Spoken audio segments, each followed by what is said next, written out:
आइए आपको ब्रजगुणन विधि से आपको समीकरण को हल करना सिखा रहे हैं।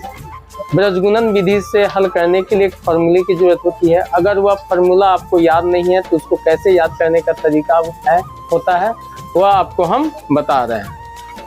तो आइए स्टार्ट करते हैं कि सबसे पहले ब्रजगुणन विधि से हल करने के लिए तीनों पद को बाईं ओर होनी चाहिए।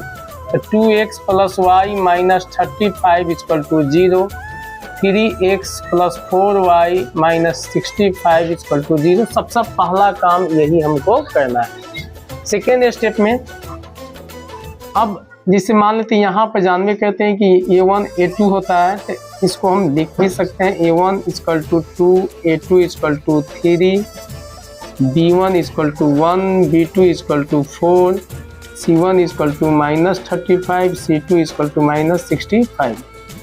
अब इसकी फार्मूला की जरूरत पड़ेगी, तो अगर फार्मूला आपको याद नहीं है तो एक ट्रिक बताते हैं, उस फार्मूले का इस्तेमाल कब कीजिएगा।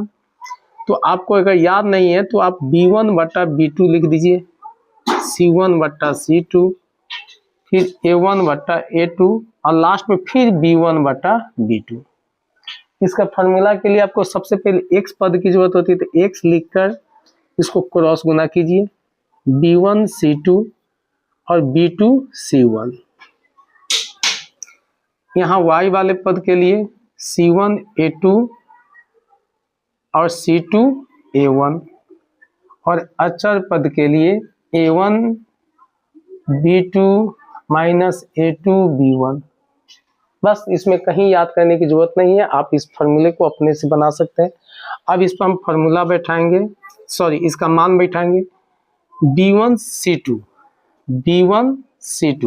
यानी 1 गुने -65, b2 c1 4 गुने -35, c1 a2 -35 गुने 3 माइनस c2 यानी -65, a1 यानी 2, a1 b2 यानी 2 गुने 4 और a2 गुने b1। यहाँ पर हो जाएगा a1, यहाँ पर देख रहे हैं कि a2 3 और b1 कौन हो गया 1।